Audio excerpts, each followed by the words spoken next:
Oi, eu sou o Filho da Nuvem. Nesse vídeo eu vou continuar falando do meu projeto pessoal, DevGen, e como funciona a pipeline do GitHub Actions desse projeto. Uma pipeline, como a que eu vou mostrar do GitHub Actions, está muitas vezes relacionada com um conceito chamado Continuous Integration.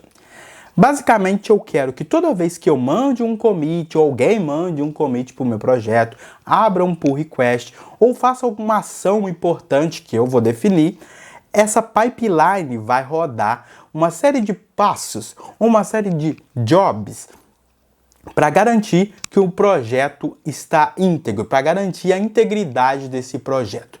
E essa integridade depende de caso para caso, mas nesse vídeo eu vou mostrar como é o que define essa integridade da DevGen, e são casos, mostrar exemplos bem comuns que você provavelmente vai encontrar em outros projetos também. No caso da DevGen, a gente está falando de um projeto monolítico, um projeto que eu tenho um executável que roda o projeto inteiro.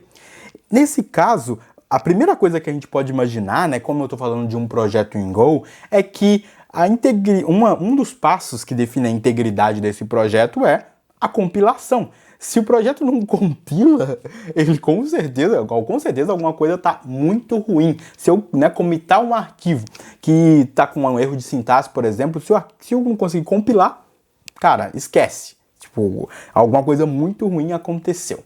Então, eu vou mostrar agora como que eu defino esse job da pipeline do GitHub Actions aqui na tela. Uma pipeline do GitHub Actions é definida por arquivos YAML que são encontrados dentro da pasta .github e dentro dela uma pasta workflows. Então eu tenho um main.yaml aqui que define que o nome dessa pipeline é main, poderia mudar isso. Essa pipeline roda em algumas ações, lembra que eu falei que podem ser ações diferentes, e ela roda toda vez que alguém fizer um push para a branch main, ou se alguém abrir um pull request apontado também para a main. Então, nesses dois cenários, eu rodo a pipeline.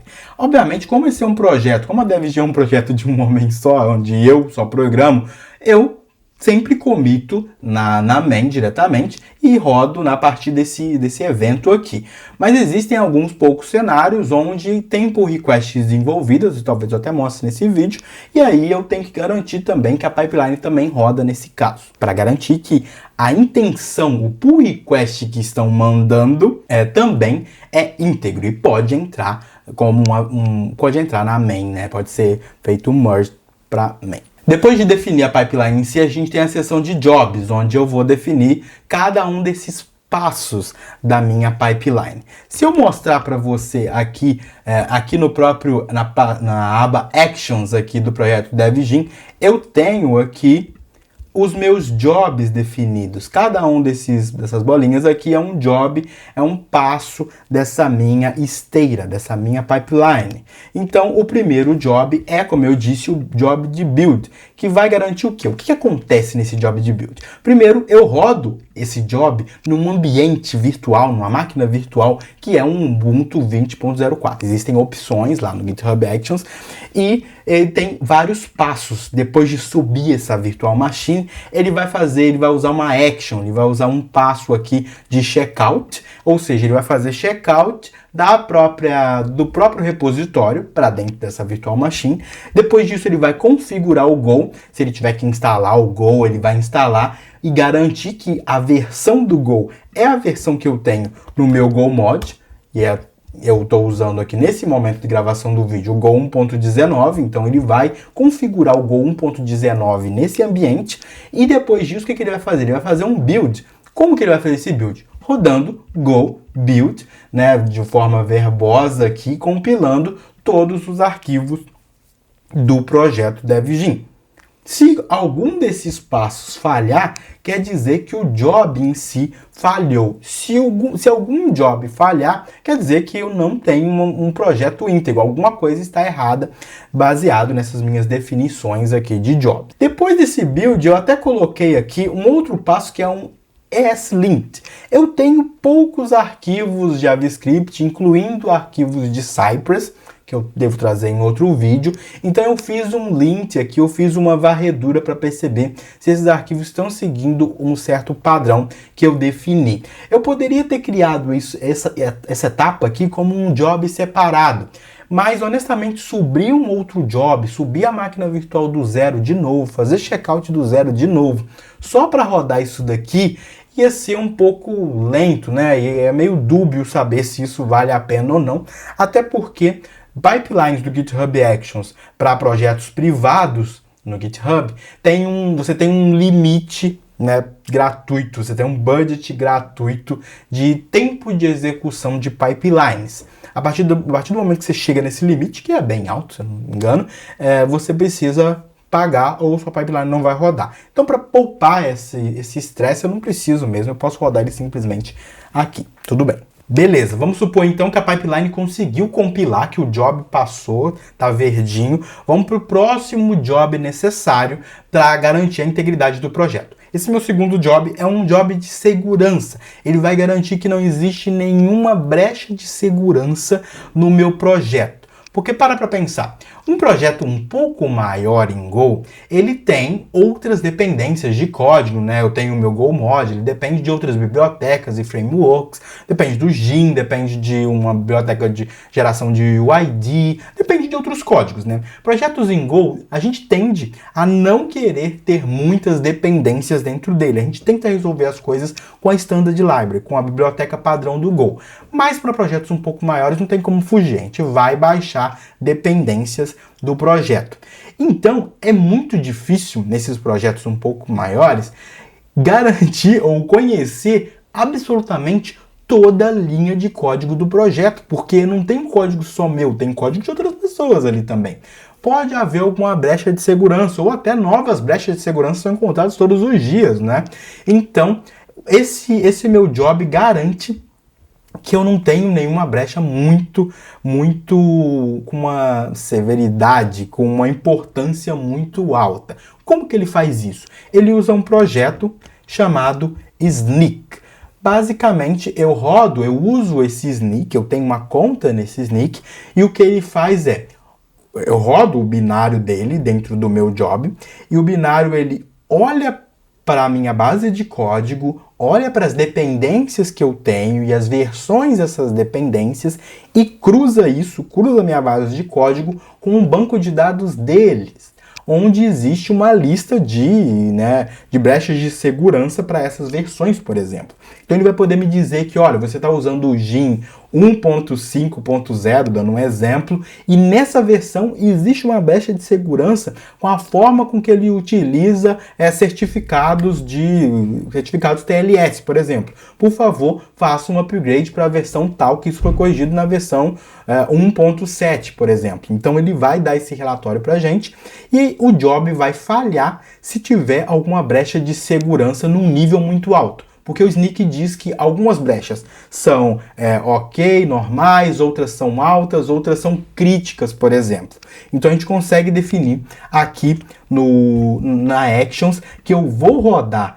Eu fiz um checkout, né? Eu vou rodar uma action do Snyk, passando um token que eu tive que gerar lá na minha conta do Snyk. E aí eu posso rodar primeiro. Primeiro eu rodo o Snyk para Node, então ele vai olhar coisas específicas de Node no meu projeto, depois coisas específicas de Golang, e aí eu posso olhar também coisas específicas de Docker para ver se tem alguma brecha de segurança relacionada com Docker no meu projeto, e por aí vai. É bem extenso. Eu também consigo aqui definir, passar parâmetros para dizer que eu estou interessado, na verdade, só em brechas do nível crítico, ou só nível high, coisas do tipo. Então é bem legal esse projeto, e com isso eu garanto que eu não estou subindo para produção nenhuma versão da DevGen que tenha um problema, uma vulnerabilidade muito alta no código. Agora que a gente rodou o build, compilou o código e a gente também rodou esse scanner de segurança no projeto, ele também está verde, eu tenho duas linhas aqui de execução na minha pipeline para rodar dois jobs de testes diferentes. Eu tenho testes end-to-end, que são testes do Cypress, eu tenho testes de integração. Eu vou mostrar mais sobre esses testes. Eu vou ter que fazer um vídeo dedicado para cada um deles no futuro, mas isso depende bastante do seu desejo. O que você quer ver primeiro? Você quer ver vídeos de Cypress, vídeos de teste de integração? Ou se você não quiser ver nenhum desses vídeos também, deixa aqui embaixo, eu quero entender a prioridade para eu conseguir gravar os vídeos. Então deixa aqui para me ajudar. Eu gravei há muito tempo atrás um vídeo que mostra as diferenças entre testes de integração, testes de unidade, testes end-to-end. Esse vídeo está bem legal, vou deixar ele aqui na descrição, mas eu tenho um segredo para te contar sobre testes de unidade. Eu não tenho testes de unidade ou testes unitários na DevGen. É um segredo porque à medida que eu fui avançando na carreira, nos últimos anos, nos últimos 3 anos, 4 talvez, a minha vontade e a minha percepção de testes unitários foi mudando ao longo do tempo. No começo eu gostava muito de fazer testes unitários e eu gostava de fazer o máximo possível, mas à medida que o tempo foi passando, meu interesse neles foi diminuindo e hoje em dia eu acho que o valor que eles trazem não é tão alto assim comparado com o esforço. Não que o esforço seja alto, não é, mas eu prefiro dedicar o meu tempo e a minha energia em testes de um pouco mais de alto nível, que é o que eu fiz aqui no projeto. Por isso que eu não tenho testes de unidade, eu tenho testes de integração, eu tenho testes end-to-end. Isso também é uma prática um pouco porque o meu tempo é escasso. Como você pode imaginar, todo mundo tem um tempo escasso. Então, eu prefiro, como um projeto desse pequeno, algo que parece muito com uma startup, investir em testes que vão me dar uma garantia muito forte de que o projeto está rodando. O que às vezes não acontece com testes de unidade. Eu já falei sobre isso nos outros vídeos, não vou me repetir aqui. Então, para codar a DevGen, eu não usei testes de unidade, mas se você quiser ver implementações reais de desafios técnicos, que muitas vezes são inspirados em processos seletivos de entrevistas de emprego, acesse devgen.com.br. Lá eu tenho alguns desafios, alguns deles com solução, e tem soluções com teste de unidade, tem soluções com teste de integração, tem até testes de performance ou testes de estresse. Então tá bem legal as soluções, os desafios lá da DevGen. Depois de rodar os testes, né, a gente entra num cenário, né, numa fase dessa pipeline que tem a ver com outro conceito. Não tem a ver mais com o conceito de Continuous Integration. É como se, nesse momento, depois de compilar, depois de ver brechas de segurança, depois de rodar testes de integração, testes end-to-end, eu poderia fazer outras coisas, né, assim como eu fiz o ESLint, depois de fazer todos esses passos, eu garantir que tudo está verde, eu garantir que o sistema está íntegro, que eu posso pegar nessa versão de código e mandar para produção. A partir daí, eu já entro num conceito, eu piso um pouquinho no conceito de Continuous Deployment, que é essa coisa do, se eu tenho uma versão íntegra, uma versão que eu sei que pode ir para produção, que eu mande ela para produção o mais rápido possível. E quando é esse mais rápido possível? Agora. No meio da pipeline. Se eu já sei que essa versão está ok, bora, manda ela para produção.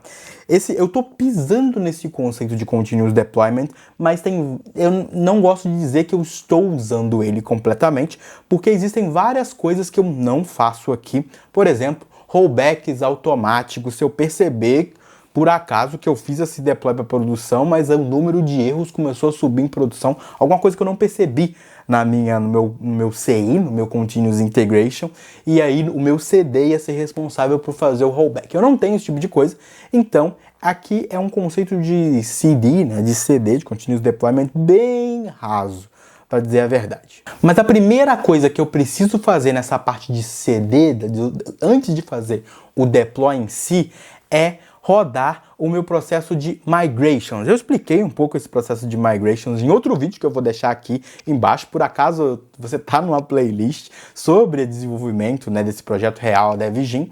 Mas a migrations é basicamente, resumindo, uma forma de eu criar um histórico de banco de dados no meu projeto. Assim como eu tenho o histórico do código, eu também preciso ter um histórico do banco de dados. O que acontece se eu estou implementando algo novo em Go que precisa de uma tabela nova? Em que momento eu vou criar essa tabela? Eu vou no banco lá direto e criar a tabela? Não, no meu caso eu uso esse conceito de migrations, que é o quê? Aqui no meu projeto eu tenho uma pasta migrations, eu crio um arquivo novo SQL aqui, 41 com um nome qualquer. Quando eu fizer commit, a pipeline vai rodar. Quando chegar aqui nesse job de migrations, ele vai executar as migrations no banco de dados de produção. Usando esse meu arquivo novo 41, ele vai perceber que ele está na versão, que o banco está na versão 40, ele vai rodar os arquivos depois de 40, nesse caso 41, criar essa tabela nova e aí, a partir daí, eu tenho o banco na versão certa. Assim como eu mostrei isso no vídeo de desenvolvimento local e eu também rodei essas migrations no ambiente local. Então, depois de ter essa migração feita de banco de dados, eu posso aí sim fazer o deploy da minha aplicação. O deploy do render, eu comentei nos últimos vídeos, né? Ele tem a opção de fazer deploy automático. Assim que você comita, eu desliguei isso para conseguir fazer o deploy só a partir dos jobs da pipeline. Por quê? Porque eu quero primeiro garantir a integridade do software para aí sim pedir o render para fazer o deploy da aplicação. Se eu entrar aqui nesse job, a gente vai ver que ele faz algo muito simples. Ele só faz um post pro render. Aqui eu tenho uma informação sensível, né, a URL que o render me proveu, me forneceu para fazer esse deploy com tokens, etc. Então, quando eu chego nesse momento, eu consigo pedir para o render, por favor, faça deploy usando esse commit aqui da minha aplicação. E aí ele vai fazer o deploy. Talvez você se pergunte por que eu tenho deploy app e deploy site. A verdade é que na visão do render, eu não tenho só uma aplicação, eu tenho duas. Uma que eu chamei de app e a outra que eu chamei de site. Esses nomes estão bem ruins, mas é o que tem para hoje. O app é a aplicação Go em si. É o que eu rodo na minha máquina quando eu faço Go Run, quando eu faço Make Up, quando eu faço Docker Compose Up, enfim. Quando eu rodo a aplicação inteira, que é esse projeto em Go, que recebe as requisições HTTP, processa elas, acessa o banco de dados, faz um processamento e entrega um HTML processado, às vezes, né, listando desafios, né, usando informações do banco de dados. Então esse é o projeto Go. Essa aplicação, o deploy dela é feito através desse deploy app. Então essa é uma aplicação render, é um app. O site, ele nem é uma aplicação, assim, ele é um conjunto de arquivos HTML simples, puros. Por quê? Faz sentido em produção, né? Não faz muito, na verdade, sentido. Toda vez que eu acessar a homepage da DevGen, eu ter que receber essa request no Go, processar essa homepage e entregar ela. Até porque a homepage, se eu acessar aqui devgen.com.br, a homepage ela não tem nada dinâmico. Ela é uma coisa estática. Esse vídeo não muda, esses textos não mudam, o valor aqui do DevGen Pro não muda, nada aqui muda. Isso tudo é fixo, é estático. Então eu posso, ao invés de ter que envolver o Go nisso, eu tenho essa outra aplicação render chamada site, que só tem os arquivos HTML. O que eu faço naquele caso é, do job do GitHub Actions, é fazer o upload desses arquivos HTML e aí o render sabe que, ok, às vezes quando a pessoa está navegando, na verdade eu vou entregar o HTML puro mesmo, não tem que envolver a aplicação Go. Às vezes, para navegar, para entrar num desafio, eu já preciso envolver o banco de dados, fazer coisas dinâmicas, aí sim, a pessoa, o usuário, né, você que acessar a DevGen, vai passar pelo aplicativo do Go. Então, é meio transparente, mas existem essas duas subaplicações ou aplicações para navegar na DevGen. Então, ter o site, acho que eu esqueci de falar isso, é uma questão de tentar entregar o mais rápido possível um HTML que já está pronto para o usuário. Se alguém bater devgen.com.br, eu quero entregar isso o mais rápido que eu puder. E nesse caso, até agora, o mais rápido que eu conseguir beleza, eu vou deixar o HTML pronto, ele é estático. Assim que bater no devgen.com.br na homepage, o render só vai pegar nesse arquivo e entregar, ele não precisa fazer muita coisa. Com essa pipeline da DevGen, eu já tenho muito poder para ter essa confiança de que, ok, eu estou fazendo mudanças no código, como eu estou sozinho, não tem pessoas para fazer code review a cada mudança que eu faço, é importante que eu tenha essa pipeline, é mais importante ainda ter essa pipeline para ela me dar um feedback de que eu não estou fazendo cocô, não estou fazendo caquinha. Então eu tenho uma confiança nos meus testes, que eu vou trazer nos próximos vídeos. Eu faço o deploy automático, baseado, né, nessa minha pipeline, mas existem alguns problemas nessa pipeline que talvez eu vá resolver a longo prazo, ou talvez não. Eu estou tentando medir quão problemático, quão graves são esses problemas, mas eu vou dar 2 exemplos. Aqui na pipeline, um deles, na verdade os 2 deles são relacionados com migration, que eu vou trazer aqui. Eu tô aqui... Eu rodei os jobs de testes, os testes passaram, e aí eu rodei a migração. Eu já estive em cenários onde essa migração com o banco de dados falhou e deixou o banco de dados de produção num estado corrupto. Porque o que essas migrações fazem? Por exemplo, ela cria a tabela nova, mas antes disso, ela muda uma tabela invisível, lá, uma tabela do próprio projeto do Migrations para a versão atual. Então, o que aconteceu foi que ela mudou a versão atual para 41, mas ela não conseguiu aplicar o Create Table mesmo. Então, ele entrou num fluxo meio corrupto, e aí quando eu tentei dar play no job de novo, que tinha falhado, ele não conseguia não conseguia avançar, porque a versão já estava no 41, mas o banco não tinha tabela. Se a versão estava no 41, ele não ia tentar rodar o arquivo 41 de novo. E não tinha arquivo 42. Então, isso foi um exemplo de coisa problemática. Eu não tive como corrigir isso, a não ser entrando diretamente no banco de dados, que é uma coisa que eu gosto de evitar ao máximo, e mudando a versão de volta para 40 para conseguir aí voltar mesmo o processo. Talvez implementar algo, né, usar o próprio Migrations para fazer o revert automático talvez seja necessário, mas acho que nada me garante que isso não possa acontecer mesmo com o revert. Quando a gente trata com migrations, a gente tem um certo nível de problema com essa coisa de mudar o estado do banco de dados. E, de novo, é o segundo exemplo que eu vou trazer aqui, também relacionado com isso. Vamos criar um cenário aqui onde eu precisei deletar uma coluna ou adicionar uma coluna nova. Deletar uma coluna de uma tabela, acho que é o cenário mais crítico. Quando eu rodo a migration, ele deleta a coluna. Só que depois disso terminar, depois desse job ficar verde, aí que ele vai fazer o deploy. Vai ter um período onde eu deletei a coluna, mas o projeto que está rodando em produção ainda é antigo. Eu ainda não terminei o deploy. Então essa versão precisa da coluna e a coluna não está mais lá. Então nesse tipo de cenário, enquanto os usuários estiverem acessando o projeto, vai dar um erro, basicamente. Se o código não estiver pronto para lidar com o cenário de ter ou não a coluna, ele vai dar erro.